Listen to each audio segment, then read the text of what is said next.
No one has been more influential to the field of economics than Adam Smith.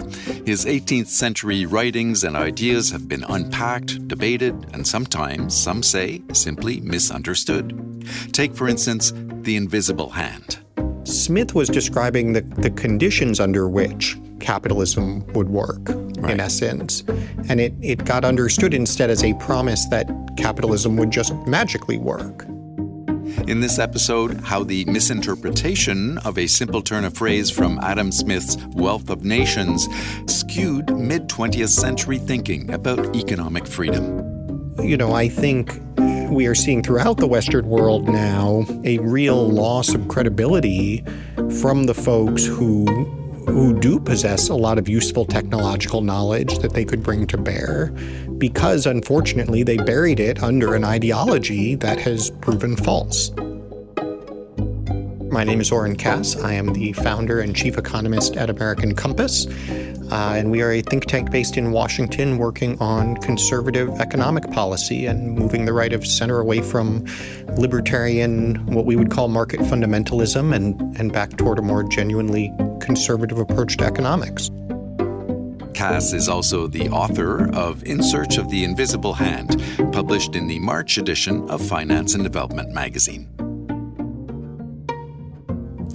So I wonder, just to kick us off here, if I could ask you, to just read what Adam Smith actually wrote in that one reference to the invisible hand in the Wealth of Nations, if you have it in front of you or close by. I do. Don't go anywhere without it. Okay. Well, what Smith said was, by preferring the support of domestic to that of foreign industry, he intends only his own security, and by directing that industry in such a manner as its produce may be of the greatest value, he intends only his own gain. And he is in this, as in many other cases, led by an invisible hand to promote an end which was no part of his intention. That's great. So, first of all, is there anything novel in this idea that Adam Smith was expressing in that, in the 18th century? Is there anything in that sentence that would have been surprising to economists at the time, do you think? Well, I think there is, and it's important to remember there, in fact, was no such thing as an economist at the time.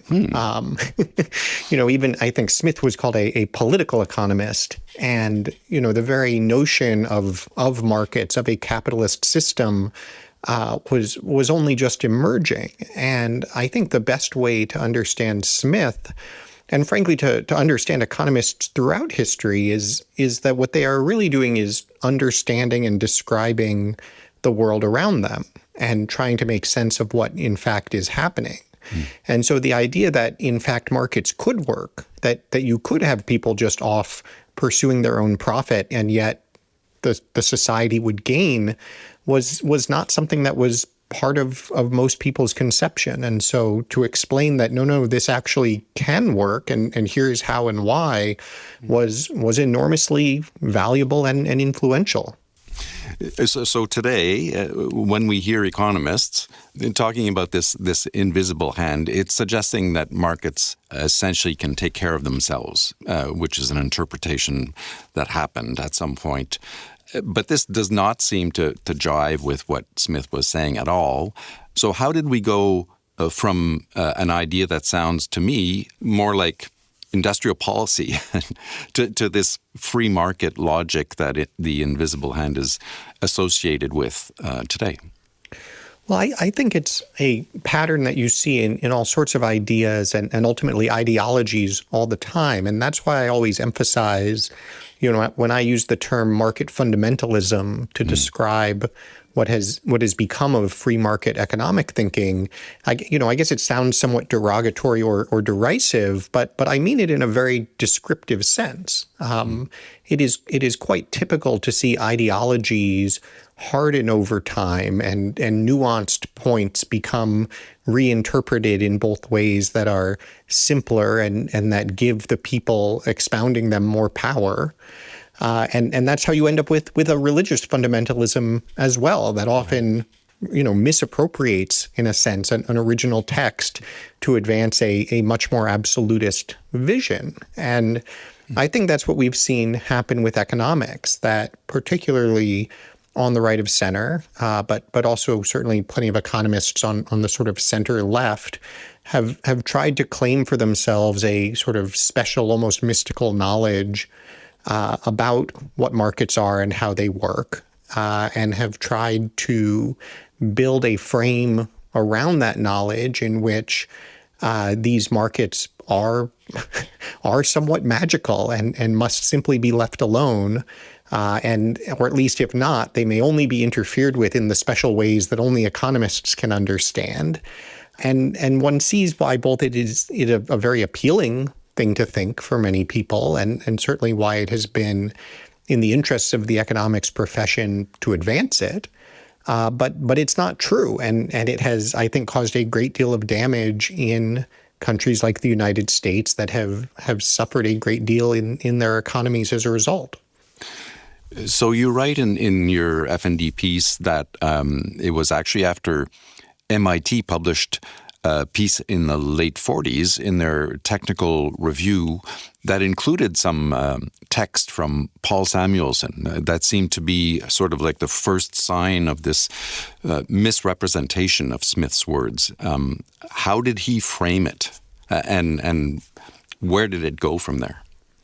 Well, it's actually not just from a technical review. It was Samuelson in the textbook Economics, which was the sort of seminal textbook for teaching economics for much of the 20th century, in which Samuelson essentially with the use of an ellipse wipes out all of these conditions about the support of domestic over foreign industry, about the directing industry to produce that of greatest value, and instead shortens it to essentially be that the person who is intending only his own security and his own gain, led by an invisible hand, promotes an end which was no part of his intention. And so what began with Smith as a statement under the conditions in which markets can work became an assertion that they somehow automatically would. And I think you see this a lot in the mid-century, really sort of post-World War II, early Cold War era, when a great deal of the fight was about markets versus central planning. And Hayek is another person who has sort of taken the invisible hand concept and elevated it to this idea of a self-regulating market, as he liked to call it. And somewhat as in Smith's time, there were a lot of people who were saying, well, wait a minute, how could our free and messy markets possibly hope to compete with the Stalinist central planning that is just going to set its goal and orient the society in its pursuit?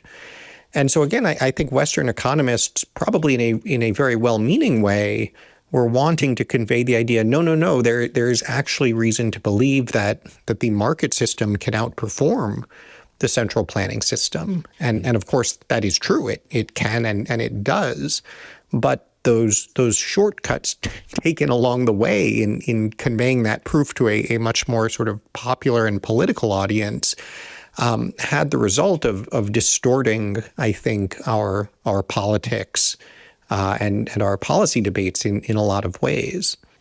Yeah, and it's interesting, I find, how Hayek kind of runs with that interpretation of the invisible hand, because Hayek and Smith are seen to have kind of opposing views on markets and the role of government. And it seems Hayek's whole ethos is kind of based on this misrepresentation of Smith's idea, no? Well, I think Hayek almost builds to it independently. I think Hayek is less misinterpreting Smith than simply advancing his own obviously incorrect theory. Right. But it's exactly right that, Hayek, and strikingly, he advances this most directly in a piece that was literally titled "Why I Am Not a Conservative." Mm-hmm. And he was very frustrated by these conservatives who were not showing sufficient faith that the market would surely sort of its own volition just come to the right answer, even if no one could understand or predict how. And I think that's a really important point to remember in understanding some of the debates going on in politics, in economics today, where we've come to think of conservative economics as kind of right of center thinking as being this, very strong, almost market fundamentalist commitment to markets, skepticism of government. But that was never conservative. There is nothing conservative about it. Certainly conservatives prefer limited government, but they're not going around placing blind faith in markets or, believing that tax cuts will solve all our problems. And so what I think you're seeing is in a sense a defenestration of that kind of thinking out of the conservative movement and out of the right of center, certainly in the United States, but across a lot of the Western world. And the big question then is, okay, well then what replaces it? Because conservatives have sort of outsourced their economic thinking to libertarians for so long that their muscles have really atrophied in this regard. And reclaiming, redeveloping that idea of, okay, what does it mean to apply conservative principles to our economic challenges is what we're doing now. So what do you think the result has been really? I mean, you've just described something here about where we're at in terms of our economies, and you mentioned earlier, yes, it can work and it does work, but not always. And so how do we make sure that things don't fall apart when it's not working? And so what do you think the result has been of this spin on Smith's idea? Yeah, I think, where the rubber meets the road on how this misinterpretation, in a sense, has played out is that Smith was describing the conditions under which capitalism would work, right, in essence. And it got understood instead as a promise that capitalism would just magically work. And what Smith was talking about that was so important, that the conditions he was focused on were those that are necessary to ensure that there is some alignment between private profit and the public interest. So if you think about those conditions he focuses on, support of domestic rather than foreign industry, directing industry such that its produce may be of the greatest value, the point is that if those are the ways to generate profit for yourself, investing domestically in production of the greatest value, then your pursuit of your own profit will also be socially beneficial. And what happened when we lost sight of that requirement and instead sort of just assumed that whatever anybody does to pursue profit will be socially beneficial is we started loosening constraints and accepting choices where that clearly did not hold. And so, one obvious one is with globalization and the offshoring of production, and saying, well, actually, what happens if the best way to earn a lot of money is to shut down American factories and move them overseas? It is obvious to the ordinary person that is not good for America. It would be obvious to Adam Smith that is not good for America. But under the misinterpretation, it was assumed that, well, if that's what the market is doing, if that's where the highest profit is, then that must be what's good for America. And by the way, we now have to reverse engineer a sort of absurd on its face explanation for how that would be good for America, which sort of discredits the whole project in the process. And then I think you see the same thing with respect to the produce of greatest value, particularly when it comes to financialization in the economy, the increasing focus on operating businesses as financial assets that could simply be, chopped apart, levered up with debt, merged together, traded in circles. And the idea that if the people on Wall Street and if the investors were earning a lot of money, well, then that must mean that whatever they were doing was actually good and valuable, when, again, in fact, that's not true. If the way you're making profit is not correlated to producing that of greatest value, then there's no reason to believe that your profit and pursuit of it is going to be aligned with the common good. And so we ended up with this world where the corporate sector, where investors, where managers were increasingly pursuing profit in unproductive ways, And rather than saying, wait a minute, this isn't going to go well, Right. We built an entire edifice of theory and ideology, frankly, for why this will be fine and is going to go well.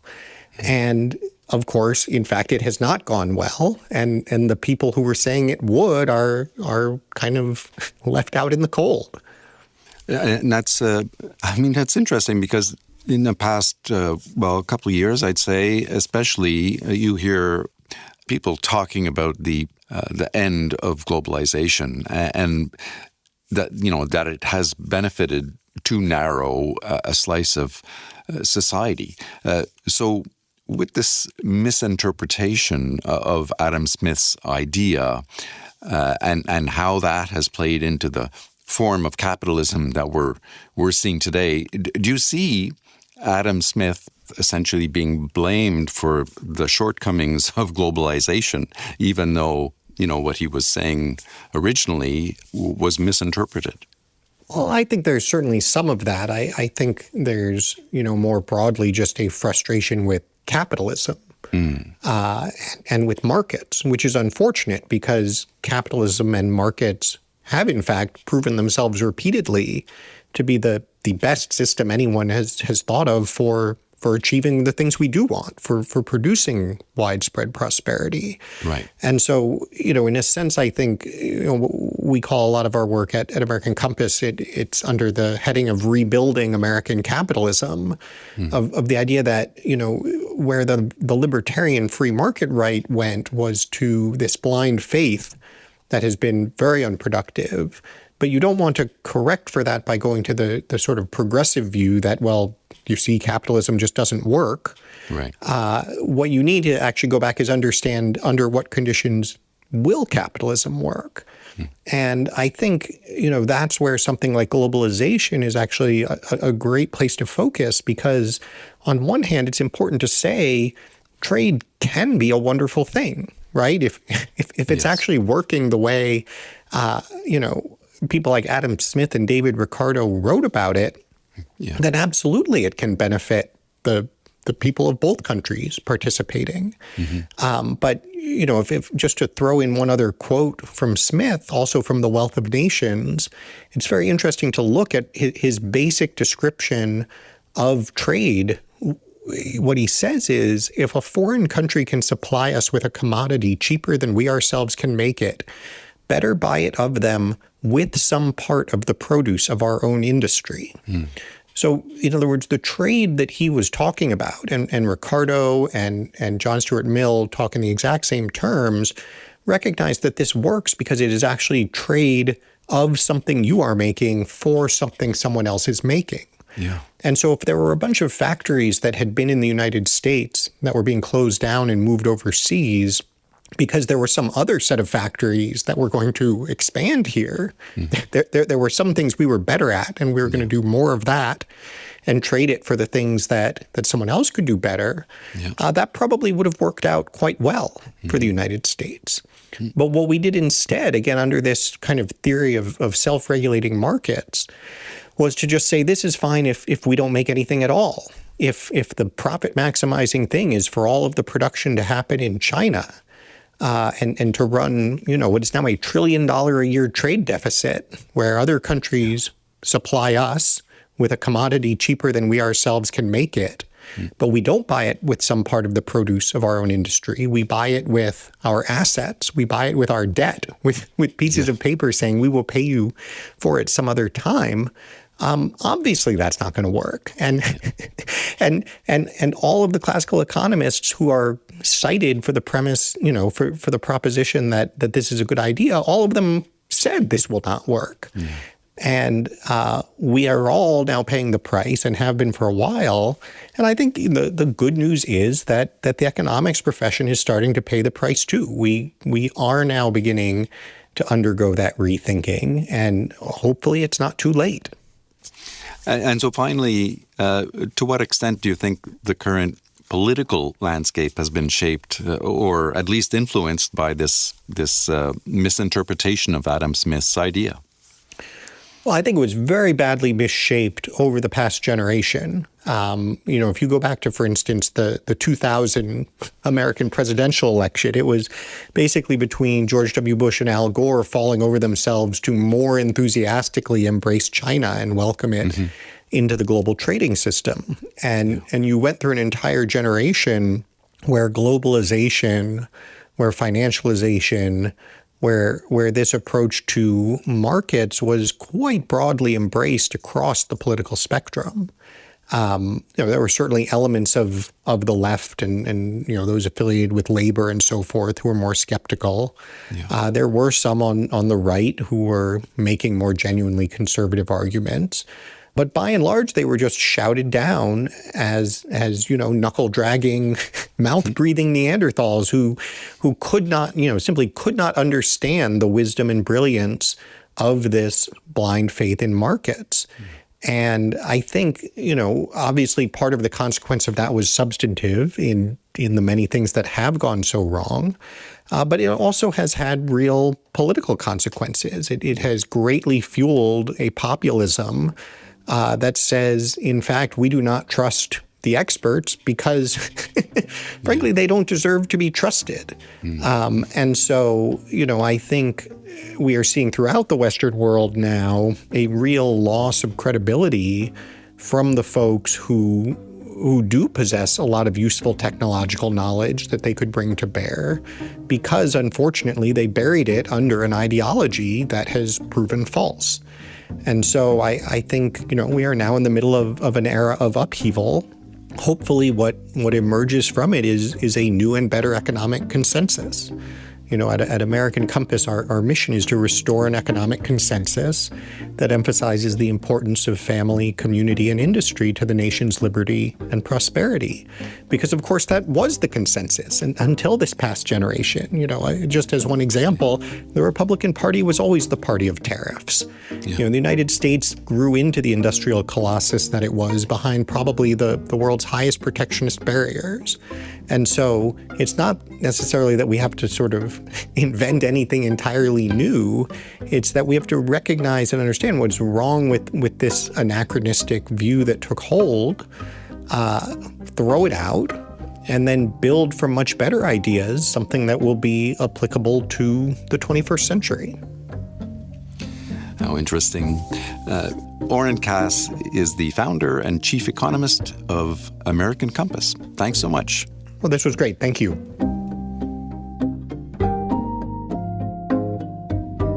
Look for Oren Cass's article, In Search of the Invisible Hand, in the March issue of Finance and Development magazine.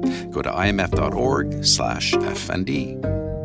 And look for other IMF podcasts on Apple Podcasts or wherever you listen.